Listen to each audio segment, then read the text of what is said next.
Yo, welcome back to God No Control Podcast. I am your host. And before I introduce my special guest today, I want to make a special announcement. I want to shout out May Fresh Shop, which is located inside the Del Amo Indoor Swap Meet in the city of Dominguez. Make sure to check them out for all your graffiti supplies and airbrush services. Great people, great prices. Also, if you like what you're hearing and you want to help out the podcast, make sure to check out our website, become a patron for as low as $10 a month. It's all love. And with that being said, let me introduce my special guest today, Steve Grody. How you doing, brother? I'm good. Thanks for having me. Thanks for having me by.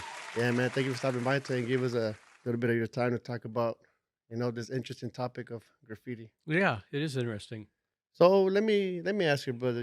Throughout the time of you being part of what you've done for the culture, how does that impact your life? Like, is it something that you think about, like, damn, it has changed me a lot, or is it something that you just genuinely just carry with you? It's an honor for to be welcomed as a part of the culture, Yeah. um, because it's an interesting bunch of rascals, and you know, uh, but I didn't front when I came in. I didn't act like I knew what was what when I didn't know what was what. Okay. I just came with respect and kept coming around, and people respected me for showing up and just being consistent with Okay. being committed to trying to document the scene the best I could. What was the thought process and the feeling hopping into documenting? Was it something where, like, damn, I'm gonna just do it, or did it take you a while to be like, all right, I'm really gonna do this? I My background is in painting, drawing, and photography, Okay. so I actually have a degree in photography. It doesn't mean I was well trained. It was kind of a mixed bag Yeah. where I went to school, but it was it was not documentary oriented. It was so-called fine arts oriented, composing in the lens and, how was this balanced against that. And it wasn't people Hmm. oriented. It was just the visual impact. Okay. Um, but I, as a kid, but flash back, not flash forward, but I was a kid, always loved letters. And I know as a grade school kid, Okay. which is um, I'm talking about in the 60s. The '60s. I worked out the alphabet in bubble letters, and I mean with overlapping edges, like it was full balloon, overlapping edge bubble letters. I worked out the alphabet in bubble letters. I can't remember where I saw bubble letters, and I thought, well, gee, I want to work out the alphabet, but I know I Yeah. did. And then in my era, my youth art era was the psychedelic San Francisco ballroom poster thing. So Okay. I actually Dope. did that. I actually did letters. I actually, in high school, was not really popular. That me, my partner, he was good at doing figures, character stuff, Okay. what writers would call characters. He did the figure stuff, the faces. I did the letters, but they were not really cool about it in school that we were drawing, in the art production thing and, melting faces for the football game, Yeah. at the on the weekends. Anyway, but I did that. And, so I was familiar with great people that created letters from the San Francisco thing and their inspirations. So flash forward, there's college. I did study photography. Then flash forward further Yeah. to the mid '80s when it started popping off in L.A. Okay. And I had a girlfriend that was in Laurel Canyon, so I passed the KSN yard there at Sunset and Fairfax. So you would go by and be like, oh, I would damn. see the kids there painting. I was like, "Oh, this is interesting." Yeah. What this guy got going on over This is here? interesting because I liked letters and I liked color and I thought this is interesting. And then I passed Pan Pacific and I was like, oh wow, this is interesting. But I wasn't looking for something to document. Okay. I just thought it was interesting. And then I moved to the arts district when it was an arts district before it became the trust fund baby district. Okay. I moved down there in 1986. Was living there illegally for 27 years. And uh, one day I was going somewhere, I don't remember where, and I just took a shortcut and passed Belmont. Belmont Tunnel. Oh man. And this was just after the battle between UTI Okay. and TCF. And Oh, so there was that amazing thing that, Skill and Master and those guys did. Amazing. And I just said, and that's it. And that wall made me think, okay, that's it. This stuff is amazing. And it comes and it goes. And there should be a record. There should be it just bothered me yeah. that that it would disappear without the thought that it would disappear without a record. Without it being documented, like Yeah. say in the And future. I wasn't thinking about a book. I wasn't thinking about anything. I was just thinking about, man, preserve this. Yeah. That's all I was thinking about.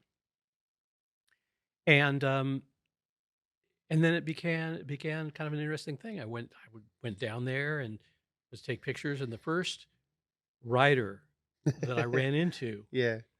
was Omega, Omega.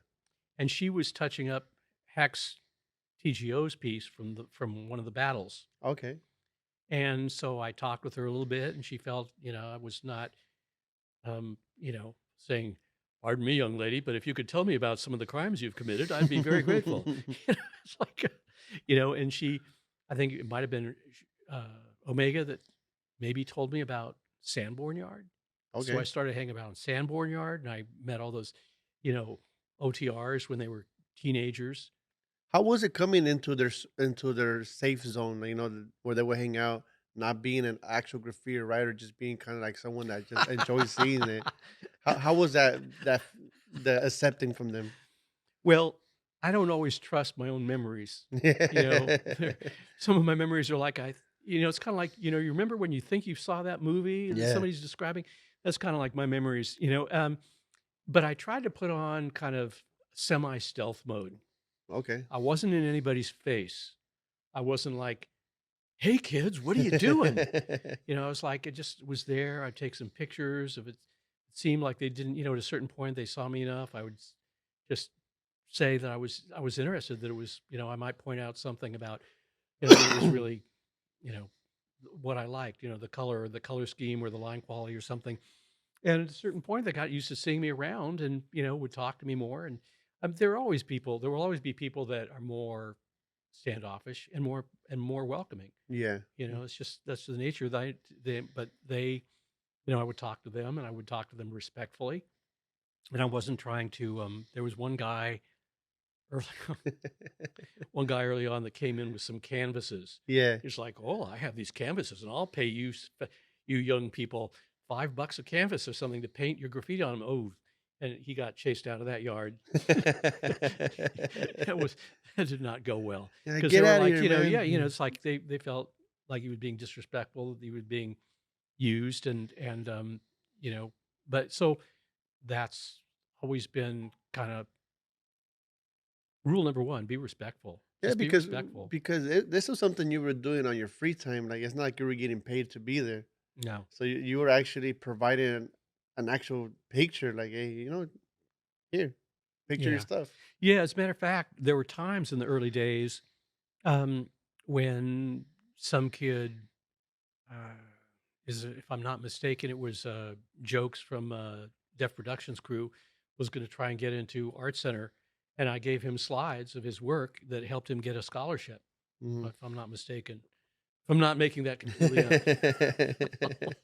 So you kind of did get But I back gave people, so yeah. I tried to help people out where I could, and some slides or some work that helped, and then they would, and then that's where I met Skate, and that's where I met uh, Dello.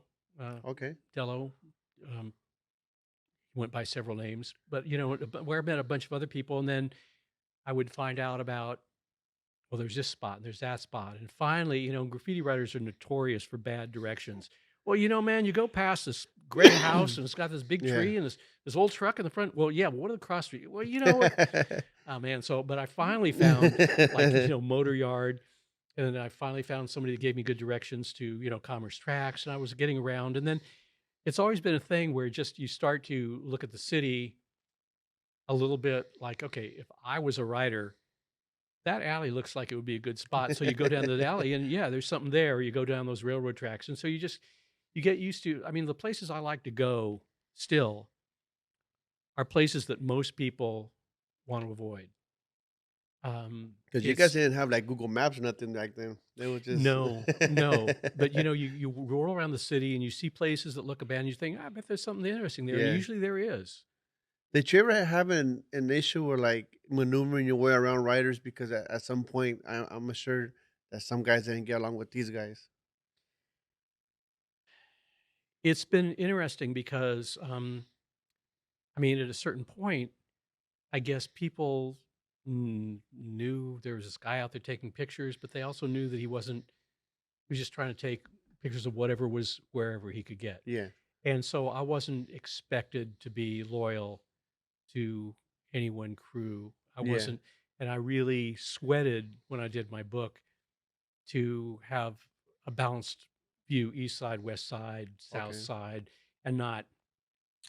Now, that being said, there are people that said, well, you should have had more blah blah in there, or yeah, whoever, yeah. should have been more east side, or and or whoever, because and then there, it's funny because there's some people said, well, you should have, it's a good book, but you should have had our crew in there. Well, when did your crew start? Oh, the year before I wrote the book. Really? In no history, no track record, and you think you should have been in the book? Yeah. I don't think so. I've run into kids at when my book was at LACMA Mhm. museum. They were reading my book. I said, hey, like the book? Yeah, yeah. And these kids are like 13. They wrote the book. They said, oh yeah, will you put us in the next book? I said, dude, it doesn't work that way. Took a lot to just get you got going. you got to get out there. You got to work. You got to work. It took a lot just to put this one together. You want another one? Yeah, man. Yeah, talk to me in 20 years. But you never had a situation where like it was something like seriously that, oh, I got into some problems, I can't go here type thing, right? No. And then again, maybe I'm not that smart and I went to places that I should not have been. I tried to keep my eyes open, Yeah. but there are places I've been that were pretty dodgy. There were some places I remember I just thought this, you know, I just was aware that luckily I was there on a Monday along these railroad tracks that dead ended, Yeah. and the back of the businesses were open. I just thought if I have to end up running through these businesses to get out back onto the street, if there's somebody that's, Yeah. some of the locals, then, that's where I'm going to go. But it's been chill by and large. There was one time, um, so you familiar with motor? Did you ever get to Motor Yard? I personally didn't. Okay, well, there's the front yard, Yeah. and then you go long tunnel because it's Mhm. going diagonally under the 405, Yeah. all the way under. So it's this long tunnel, and I got used to walking through that tunnel. And as you're coming through the tunnel, you see kids on the other side. As you're coming out, Mhm. they're kind of looking at you like, Who's this guy? yeah. And but generally, I just say, hey, I'm just here taking pictures. One guy years later said, God, I remember you 10 years ago, like, or maybe, probably longer than that, going to like Motor Yard, and you came up to us and you said, hi, I'm Steve. I just take pictures. Then you were gone. We were like, what? Were we supposed to do something?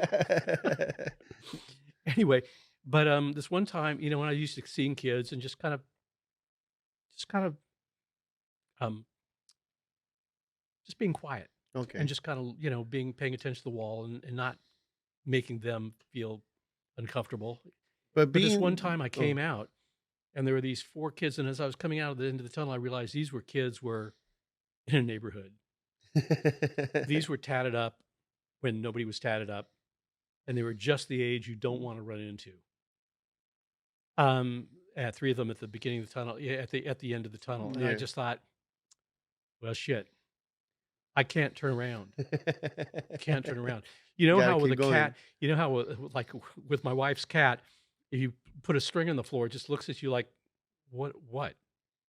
But then you start to drag the string or dangle the string and pull the Yeah. string away like it's getting away. And it goes, oh yeah, I'm supposed to chase it. And I know people that have looked at people. One guy came out of a liquor store and these young kids were coming in and he took a look and he just thought they looked dangerous. So he started to run. So he started to run after him. I thought, well, and I'm sure it was because they were thinking, well, he's running away. I guess we're supposed to run after him. So anyway, so these three guys are there. I just thought I can't turn around.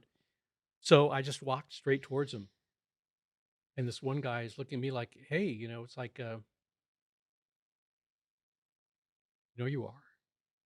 Well, yeah, just here taking pictures, and I just walked right towards him. He kind of backed up because Was this like he a was serious thinking, street dude? huh? Is this like a serious street dude or Yeah, okay? yeah. These are guys. If these days, I would have been able to recognize better what the ink was on them, Okay. but it was neighborhood, Okay. and and he was backing up because he must have been thinking, well, if this guy is this, he's either stupid or he's got a gun, Yeah. And so, but then they were just hanging out and jiving around, and I was there, and then when I thought it's time to leave, but I didn't.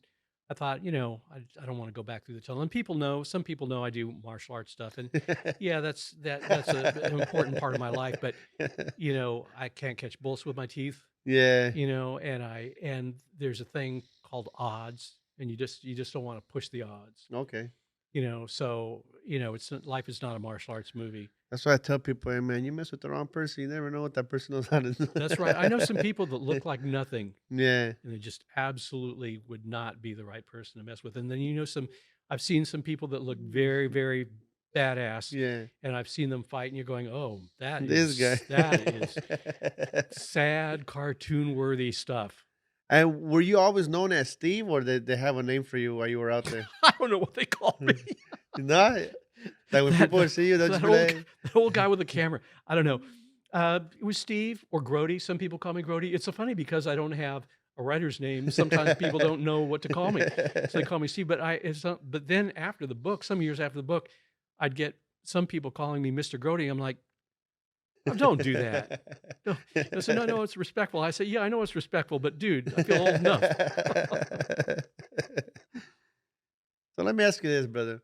You being around the time where the graffiti was barely entering the LA area, what would you say it's a well put piece to Steve? A well put graffiti piece. You mean that really represented? No, what I Or mean is like the style. Like when if someone would ask you, "Hey, what do you think a well done graffiti piece look like?" oh, What would you say to that person? well, of course, can control. Definitely. But not just can control, but the strength of their line quality. Okay. They're graffiti writers that they've got can control, but it's kind of a weak line. Yeah. And needless to say, I'm not going to name names. I don't even want to say who I like because then there's Yeah. going to be someone say, "Well, how come he didn't say he liked this guy?" Yeah. People don't get. But we're going to see some Yeah. pictures in a little bit. But it's a line quality.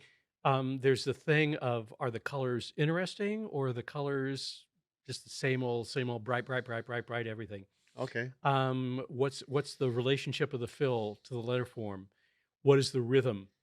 The rhythm of the cuts and the breaks, and in typography they call it ligature. Like Okay. when one letter form flows unbroken into another, that's called ligature, Okay. tied together. And so there's always a balance between the letters that are tied together with ligature and then the letter cuts. So it's all about rhythm. Are their letters original? Hmm. You hear one note of Jimi Hendrix, it's Jimi Hendrix. You Yeah. Yeah. want one note of BB King, you want John Coltrane. There are people that have a recognizable sound, and every graffiti writer wants to have a recognizable letter on the Yeah. recognizable style. That you immediately go boom. You can barely see, it's dark, but I know that's That's Sinner, always I know that's Sinner, or I know uh, that's whoever. yeah. And so, do they have a distinctive style? Do they have quality control? And so that, is it just solid? Does it make you want to keep looking at it? Does it make you want to just look at it and look at it and see what they did, or do you Yeah. want to say, or do you just kind of look at it and go, okay, that's nice, and move on? How long do you think it took LA to master like a piece? Because I know you've been around for a while. At what time did you see like, all right, this is starting to look next level? No, you see, that was already way there by the time I started to shoot, Okay. because it really started to pop up in 84, 85 in LA, and I saw it happening, Okay.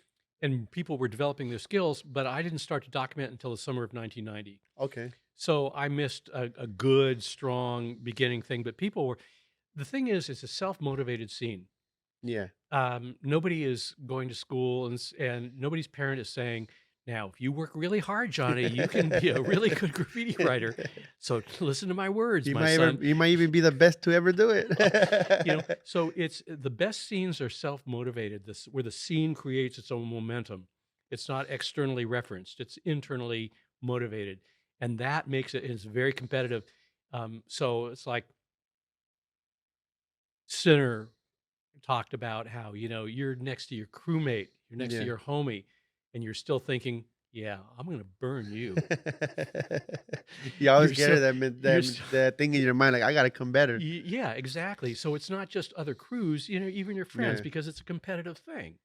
And so because of that, the skills just got by the time I was documenting, it was already, really people skill level I think was really high. Yeah. But then it was really interesting to see little innovations, little different kinds of highlights, or there would be certain stylistic trends like a big comma highlight, Yeah. like a big fat comma highlight instead of a thin highlight. People modeling or putting highlights on their borders. Okay. Um, you'd see certain trends that would happen that would come and go, and that was interesting. Do you think, at a point, the LA started developing as their own unique LA style, or you think it was It always happened early. Happened Always New early. York based? It happened early, and that it's very few people that I've talked to Yeah. that would not say anything other than that was labs and K2S. Okay. That because of that neighborhood background, Yeah. bringing that LA thing, that's what makes, in two ways, the neighborhood, the gang writing is what makes LA graffiti unique. Partly because of the kids that came out of that life into modern graffiti, Mhm. like the K2Ss, and then kids that didn't come out of a neighborhood, but they saw it on the streets and they were like, wow, those letters have attitude. And I want to bring that attitude into my letters, even Yeah. if I'm not, a gangster, I'm not coming out of a neighborhood. That attitude, I want to cop that attitude. And that just shows the power of graffiti. Like, you got these serious street dudes that were like, you know what? I might just be down with this and start doing this type of stuff. Yeah, yeah. What do you tell to that person that no matter how good the graffiti piece might look or how dope it might look, they look at it like, oh, that's just vandalism. You mean the outside world? The outside world. Um, well, I don't. They don't need me to tell them anything. Like, Because they're doing it. They know that a lot of people disapprove, yeah, and they're comfortable with that. And as a matter of fact, a lot of people kind of they like to run with that. There are people that will say, I'm not an artist, I'm not a street artist, I'm a vandal. And there are a lot of people that are doing stuff that's actually not vandalistic. yeah, It may be one of the things I'm more talking to the people that disapprove and trying to educate them a little bit more. Where I say, look, first of all, just because something's illegal doesn't make it vandalistic. yeah, If somebody's painting on the backside of a building along the railroad tracks and the people coming and going to that building never even see it and it doesn't harm the business, how is yeah, that vandalism? Okay, if somebody is bombing a building that's about to be demolished, is that vandalism? Really? You're telling me you would arrest them for painting on a building that's about to be demolished yeah. or on a traffic barrier? Okay, And I just trying to get people to distinguish between actual vandalism, which there is, yeah, and work that's simply illegal, hmm, um, of which there's a lot. There's a lot of non-vandalistic illegal work yeah, that's not hurting anybody. And then there's knuckleheaded stuff, but then there's also knuckleheaded stuff in every activity, in people cheating in business or politics or whatever, which is not to justify stuff. But I'll tell you, it's interesting how many graffiti writers shake their head at the knuckleheaded stuff, the yeah. knuckleheaded graffiti that they feel, but they'll say, "Well, yeah, I did that when I was a kid. On the scribed storefront windows, and I wasn't thinking about what it was like to them, and now I do." Yeah, because Mm. I mean, it's part of the journey. You gotta do vandalism to find your style, to become a writer, and then eventually take it to a next level. Which, if you want to take it into the corporate world, where You start doing more murals, legal projects and stuff. Well, but there've always been people that have done a lot of illegal work or non-permission work. Jim Prigoff like to call it non-permission, Yeah. non-permission work, but without it being anything that would offend anybody because it wasn't anywhere anybody would ever see or, or care about, like a Yeah, rooftop somewhere that nobody cares about, or down the railroad tracks nobody cares about, or in an alley that nobody cares about. Um, so there's a lot of that, and then it's interesting.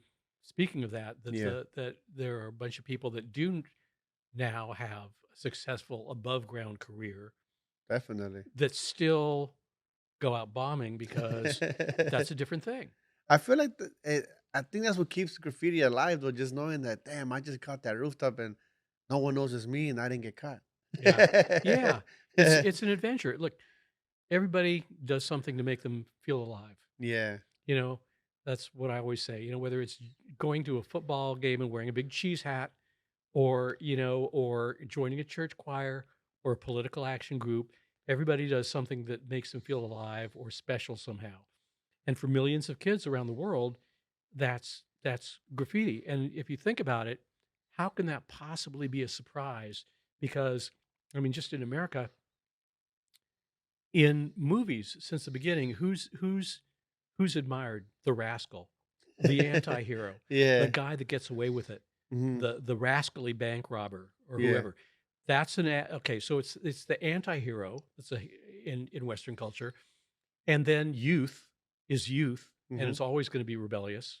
Has been definitely. rebellious since any kind of documentation of culture. Yeah.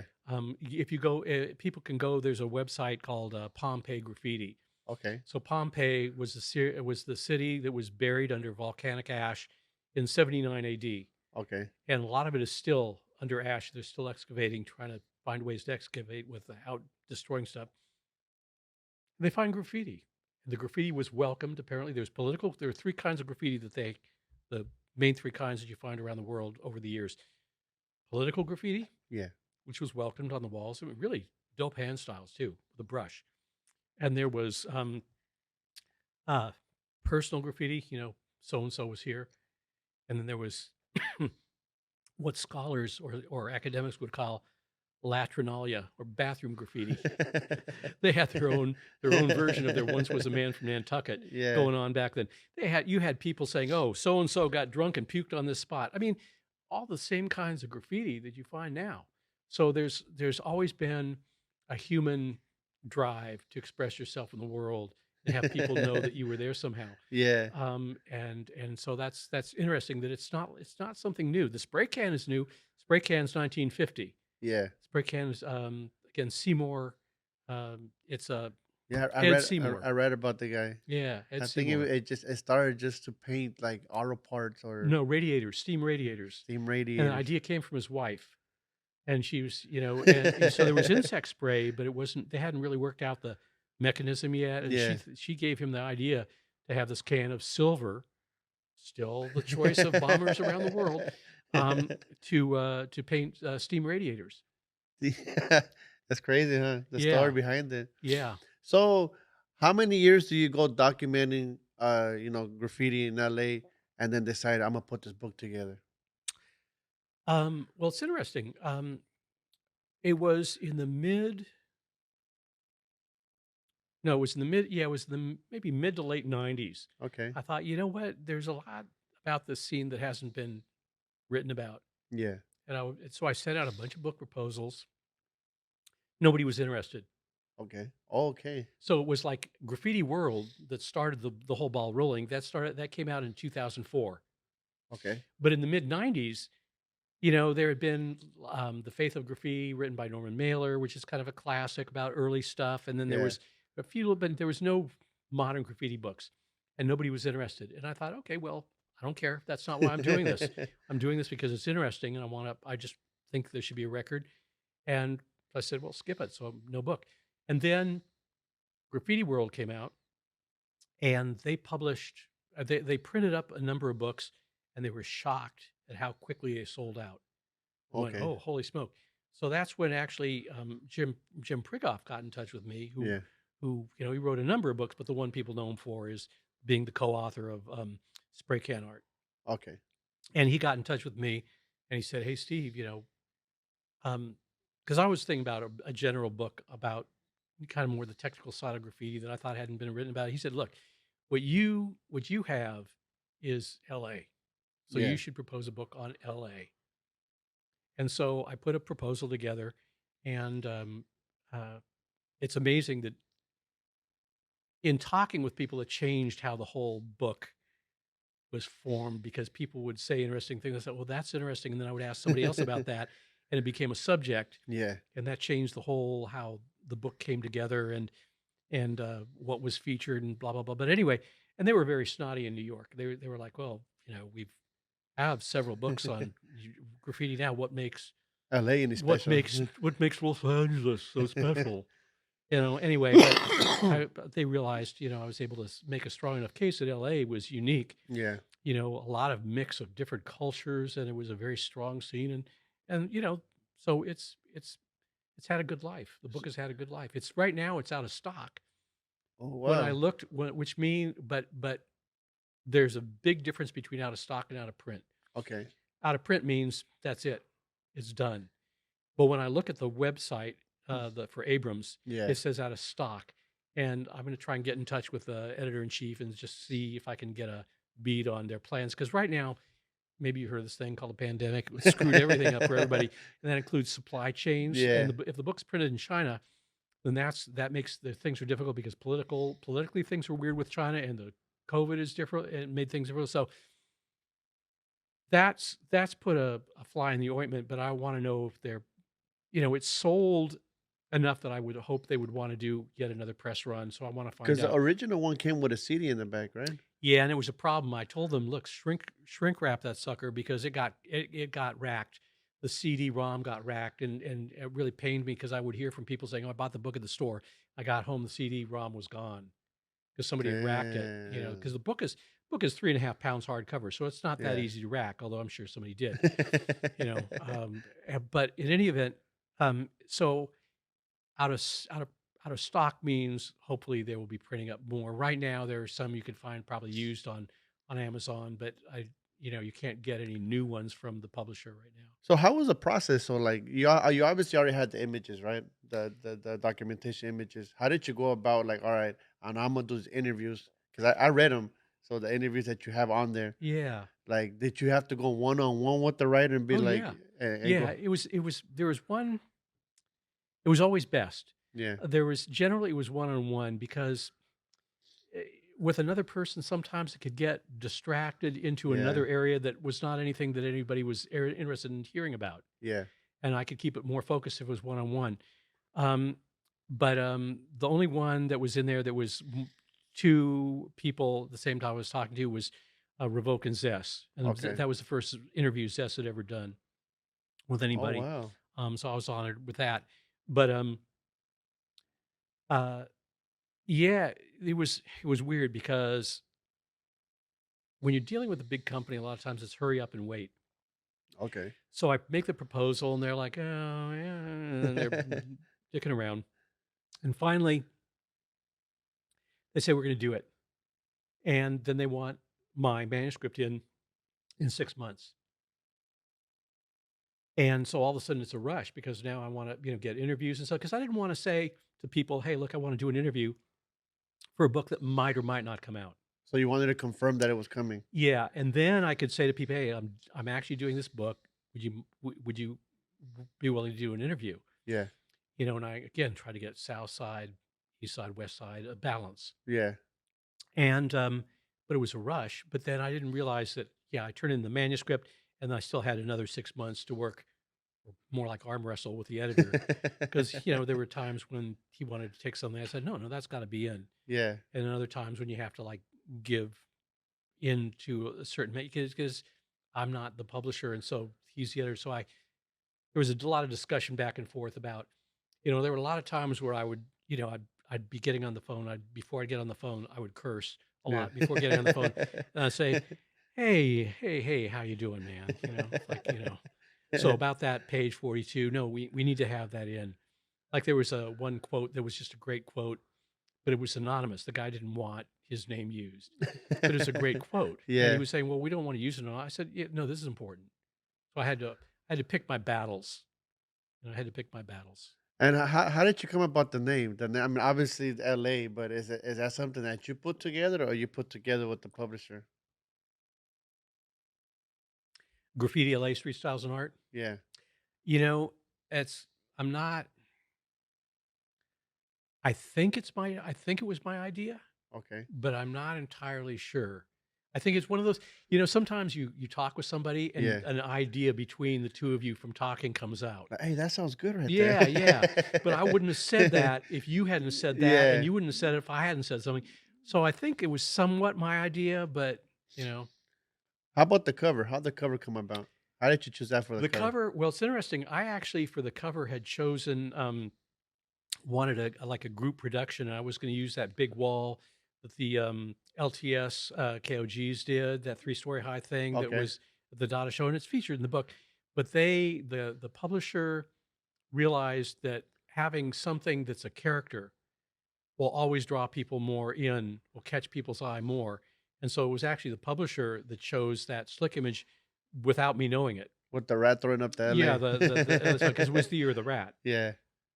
So that was actually the publisher's choice, and it's a strong, needless to say, it's a strong image. I've had to tell people, some people, no, this is the LA sign. He's not flipping you off, you know?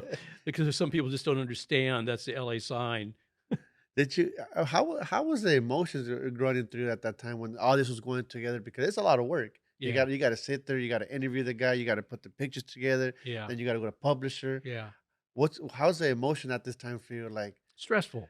did you ever feel like, damn man, I might just be like, screw this? No, I never felt that, but it was stressful because I wanted to come correct, Yeah, and I had three audiences that I was writing to.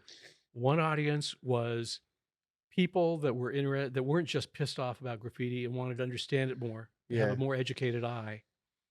Number two, to respectfully represent Los Angeles writers, for Los Angeles writers. yeah. And number three, represent, have a good representation of Los Angeles to the worldwide graffiti community. And so I tried to strike a balance. Because for those people that don't know, you're from Los Angeles. Yeah, You're L.A. yeah. I Or was born and raised here. Yeah, just letting everybody know that I'll be like, oh, is this guy even from LA? yeah, yeah. I'm from LA. So how was the response? Was it like massive? Like, oh damn, or was it just like, all right? It was, you know what? I was so concerned about getting a balanced view and getting a balance of voices in there and quotes and pictures. And there's the story is like a puzzle, a picture puzzle you could put together in a dozen different ways. Yeah, And so it was a challenge to put it together in a way that made sense and had an arc. yeah, So I wasn't thinking about as much how necessarily it would be received, but I got a lot more love for the book than I thought. yeah. I thought I was going to get a lot more bitching Hey and not man, you as much forgot love. this, or why'd you put this in there? And it was interesting because there were people that would say, "Oh, I wish you would have asked me for, different pictures to put my Yeah, stuff in." But here's the thing: if I waited, first of all, you can't have a bad picture of a good piece. yeah, It has to be a good picture of a good piece. definitely. And if it's going to be a professional book. Number Yeah, two, if I tried to wait to please everybody to just use the pictures that they want me to use, the book would not be done ever. It yeah, would never be done. It would not exist. And there's some people that it would be okay if, because of, they feel like if something's not perfect the way they want it, then it yeah. even shouldn't exist. I'm like, come on, come on, you have to get ready, get used to the real world. How about for you personally? Like you personally, is there something that you feel that could have been like, all right, maybe I should have done that, or maybe I should have done that, or are Uh, you fully happy with it? I am probably 90% happy with it. Okay. There were a couple of images that I was told I misattributed, Yeah. but not bad. I was pretty good. There was one there. I think there were like 2 or 3 images, I think, that were misattributed. That's why when I put my blog site, Yeah. graffitiLA.com, Did I say graffitiLA.com? Did you tell him Um, again? um, where I have like 3 gallery pages Yeah. where you can where there's a lot of stuff where I posted hundreds of images from my archive that are not in the book. So, there's a lot of stuff there that you could look at. And there was also stuff that was taken out of the book that I put in there. And there's also a page called something like corrections and errata, ERRATA, Okay. not erotic, but errata. In other words, mistakes I've made. Yeah. So in other words, if I made a mistake, I want to know. I'm happy. If Yeah. somebody said, "Hey, you said something that was wrong," I want to know. I'm not going to get all up in a bunch. Yeah, I would wanna know too. I want to know because I'm just trying to get it right. Get better. Yeah, Yeah. and so anything corrections, I have a page on my blog site for people to post corrections. I have hundreds, if not thousands of other photos that I've posted from my archives. Okay. And that's not saying a lot because I probably hard to say because a lot of times I've tried to go back to a wall repeatedly to Yeah. get something in better light or without a car in front of it or something.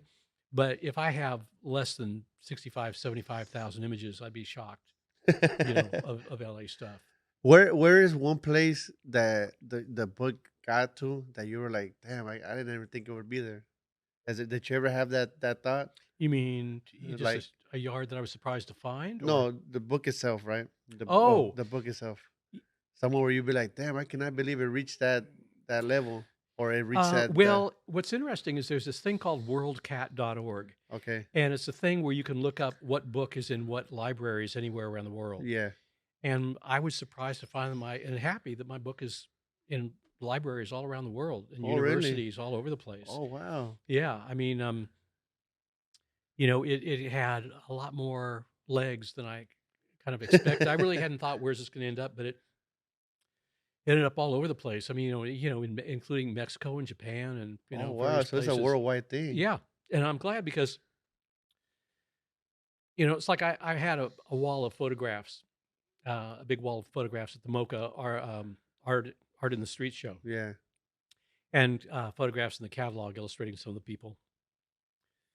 And I'm very pleased because there were a lot of LA writers that felt pretty insulted by that show because they thought, okay, in LA, Yeah. a thing called art in the streets, and they were, it's good, it's great that Saber, Revoke, and Risk were in that show, and Retina had a wall, but there were, needless to say, a ton of really worthy graffiti artists that were not represented in that show, Yeah. and so they were stoked that I had a wall that was representing dozens of crews and graffiti That's writers amazing.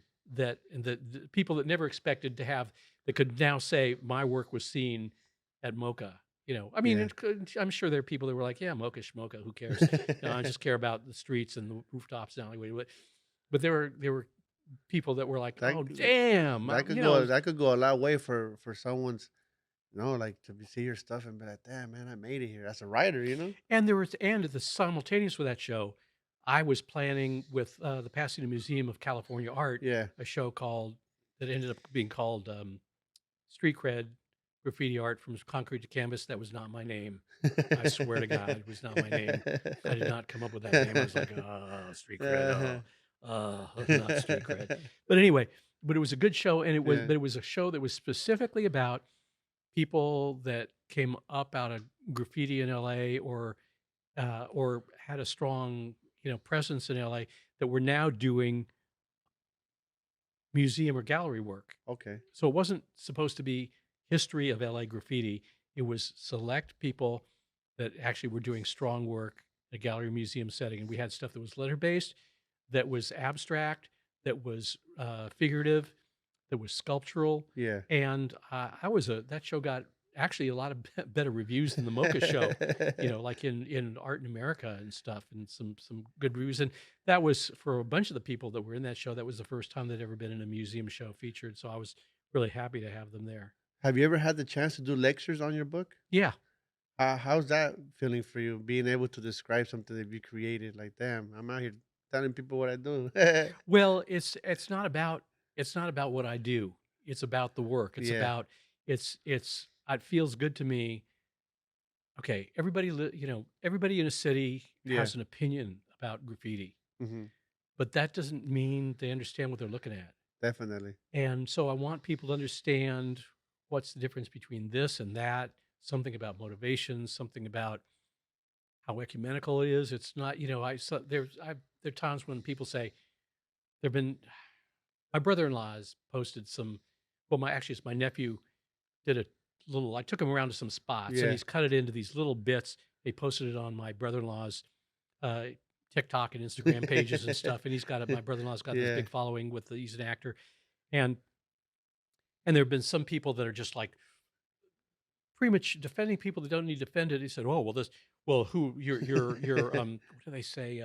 You're mansplaining." No, I'm not a mansplaining. I'm telling you what had been told to me Yeah. as part of the community. Number one. Number two, you're saying, "Oh, you're trying to something about the white guy explaining, Chicano culture." I said, "Dude, first of all, it's a rainbow coalition. Yeah. There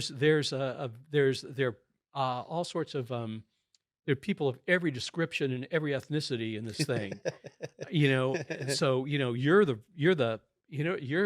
guy doing the stereotype that you think that only Mexican American kids Yeah. are doing this stuff. I mean, come That's on. I kinda tell only Mexicans can eat Mexican food. Yeah, yeah, yeah, yeah, yeah. But you have a Mexican restaurant Yeah, all over yeah, LA. yeah. What are you doing eating that matzo ball, Ronek?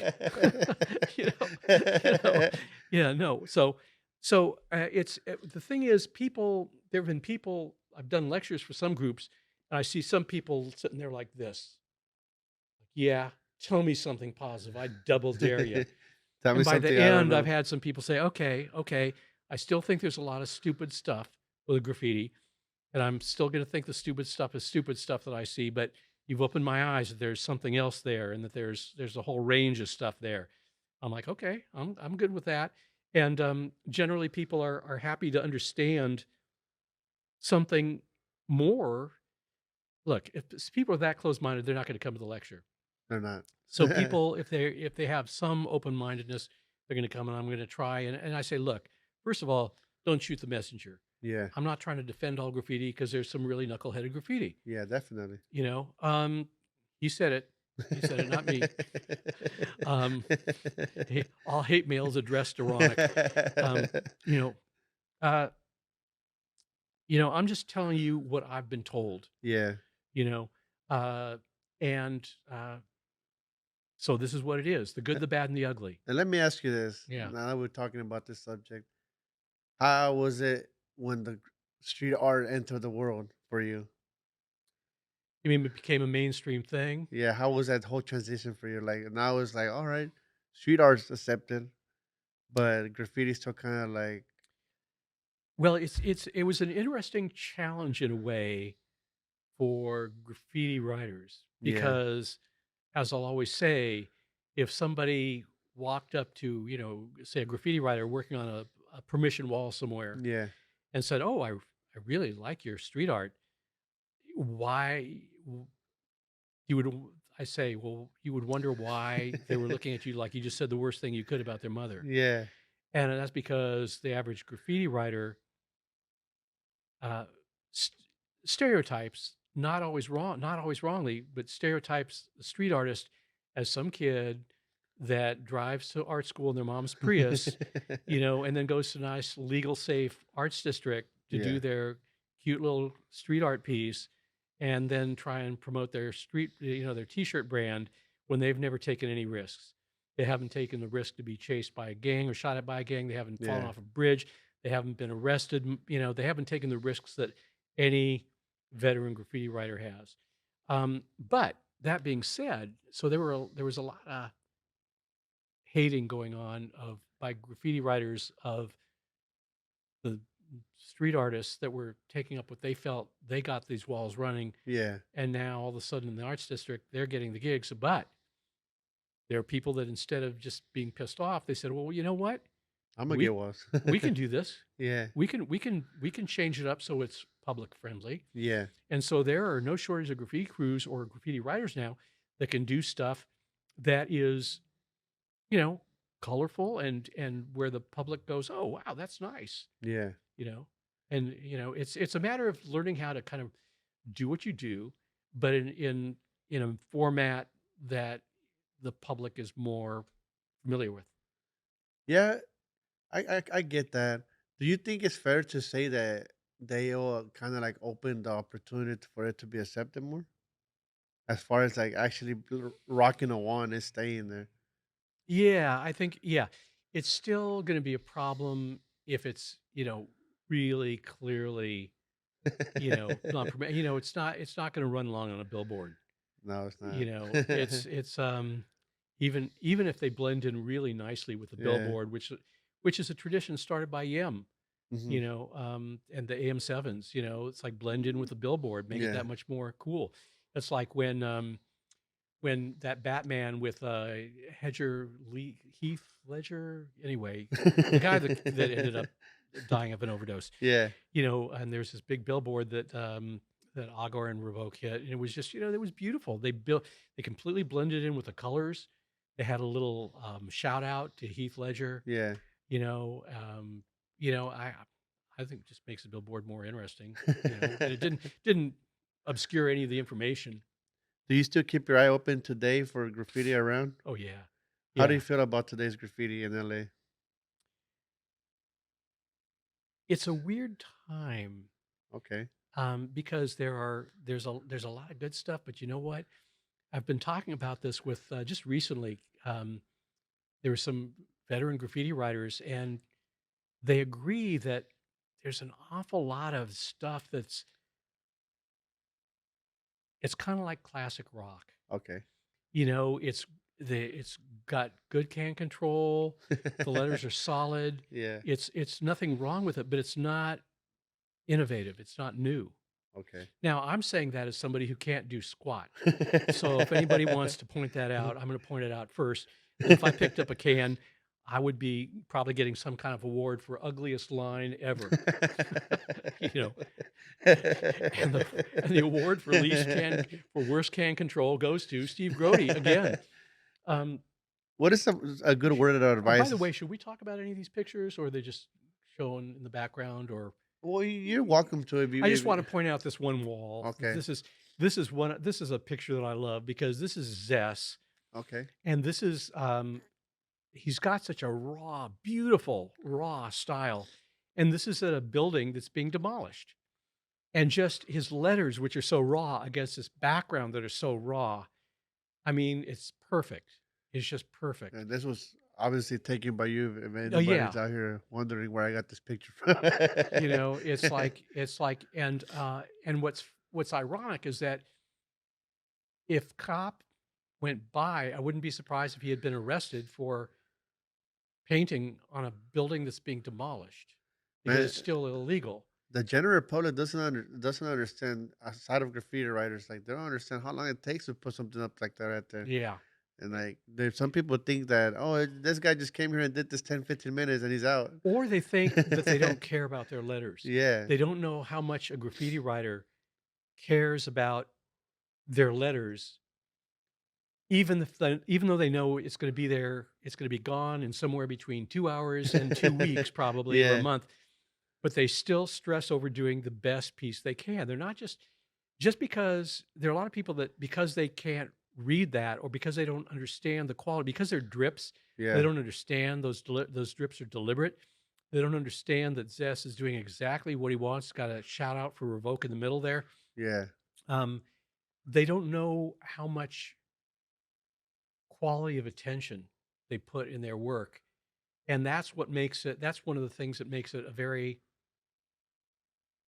this is not the way it's usually described, but it's a high level spiritual endeavor Yeah. because you're doing the best thing you can do under stressful circumstances, knowing that it's going to be gone. You're not making any money. You're only taking risk. And it's just for, the piece, having done it is the paycheck. Yeah. And it's about being alive. And there's something special about the idea that nobody can buy it, nobody can sell it, nobody can commodify it. It's gone. Yeah. It's gone unless somebody turns it into a T-shirt. And Or I would never turn it into a T-shirt unless I or was so collaborating with the artist in question. or someone comes and takes the whole wall with them on some like Banksy type stuff. Yeah, exactly. Yeah. So this is another great, so S2K, Yeah. just a really, so as what some of the people said to me, I think it was Deffer used the term, there's some crews that are want to be big as possible and international, and then there are mom and pop crews, Okay. like mom and pop stores. Like everybody knows each other. They never want to be bigger than everybody knows each other. Yeah. And S2K or STK is one of those crews where people know each other. They're not a big crew, but their talent is really deep. And Mural is one of my favorite all-time character writers. I mean, I love his letters, but the way he does his characters is distinctive, and his texture, it's always very personal, and he does some very interesting stuff where he'll actually put some paint on the wall and smear it with his finger to get the effect that he wants. You say his name is Mural? Mural. Mural, Sworn to Kill, and I always have to, when I do a lecture and I say, okay, before I tell you what the name of this, what K2S means, I gotta explain something to you. That when a comedian goes out there and he does really well, what does he say? I killed him tonight. Yeah. What did the Chicago Bulls when Michael Jordan do when they were playing other teams during that era? They killed everybody. Yeah. Okay. So that's what they mean when they say sworn to kill or kill to succeed They're not out here or, trying or there are like 5 kill crews, in LA. Before we get out of here, brother, I got two last questions for Yeah. you. One, what's some word of advice that you would give someone that's about to enter the graffiti world or just enter the graffiti world as a graffiti writer? Oh. uh, I'd say you probably want to do something else because the bar, I wouldn't encourage somebody to do it because the bar in terms of quality has been set so high. Yeah. The numbers have been set so high. There are people that if you're trying to get more up than the people that have been up, that's yike. That's hard. That's hard. It's kind of Yeah. like I wouldn't want to be a gymnast these days because now you got to do so many flips and twists and stuff. It's so dangerous. It's crazy. It's Yeah. just crazy. I wouldn't want to try and be I wouldn't say, oh, I want to be a competitive skateboarder now or BMX biker, Oh maybe yeah, a man. flatland biker, Yeah. maybe. I would say, you better be really dedicated and you better find something that's unique. You, Okay. you you better go outside of the world of graffiti to find sources of inspiration because otherwise, if you're just doing the same thing that's gone before, nobody's going to care. No matter how you could do it really well, but if it's the same thing that you're doing really well, nobody's going to care. You got to look for who you are. And It's now make it social media, special. man. Social media will take you places that word of mouth can. Yeah, Cause I've been seeing some guys that are out of the country doing some crazy stuff, yeah, and they're different, and I'm just like, damn, that's crazy. yeah. I'm looking for people. I'm looking for people that have something really personal. Yeah. That's personal. It's not just like again classic rock. I mean, I hate to say it, but there's recently I've been rolling around some places and I'm thinking, you know what? I'm not even going to shoot small. I just don't need another one of those. Yeah, I Uh, feel you. Another question I got for you. You know, people that might see this and be like, you know what? I've always thought about writing a book, or maybe I want to write a mm, book, oh, or something that I want to do in the future. What's one good advice that you would give them? yeah. Here's the thing. Look, everybody's got a shoebox full of photos. Yeah. Okay. First of all, um, okay, just go like this when I'm going on too long. You know, um, okay. First of all, um, publishing is weird right now, partly Yeah. because of economy, but for a lot of reasons. There's also been a glut of graffiti books and street art books, Okay. so they're not being bought. So because there are too many and a lot of them are crappy, people aren't buying them, and then the publishers are thinking, well, nobody's interested. Well, it's not that nobody's interested. Nobody's interested in buying something that's just not very good. Yeah. That's number one. So number two, if you're not doing something that's a unique take on something that actually stands out from just a bunch of pictures, then skip it. Number Yeah. and no publisher is interested in doing just a picture book unless there's something that makes it stand out. Also, it can't be a like I was saying before, a bad picture of a good piece. It has to be a good picture of a good piece, Yeah. and it has to be properly color corrected, Yeah. and it has to be big. You can't be these tiny little photos that nobody can see unless you're using like a triple magnifying Have a glass or hundred, microscope. have thousands of them in one Yeah, page. really. It is, and who's your audience?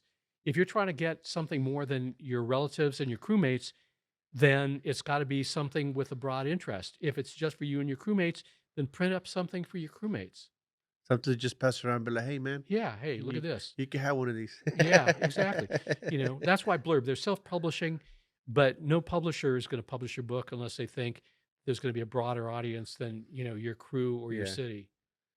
Well, man, thank you for sharing that, Yeah, my pleasure. and thank you for stopping by and giving me a little bit of your time today to pick Yeah, your my brain a pleasure. little. Thanks for having me on, Ronek. I appreciate it, man. Anytime, you're always welcome. My doors are always open. Is there somebody you would like to give a shout out to?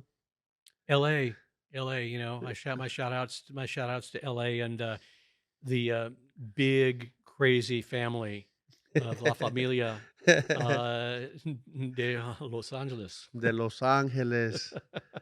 Make sure to like and subscribe. Shout out the homie that sent me this shirt. And also make sure to check out the Patreon. The link is in the bio on the Instagram and the link's on the description of this video.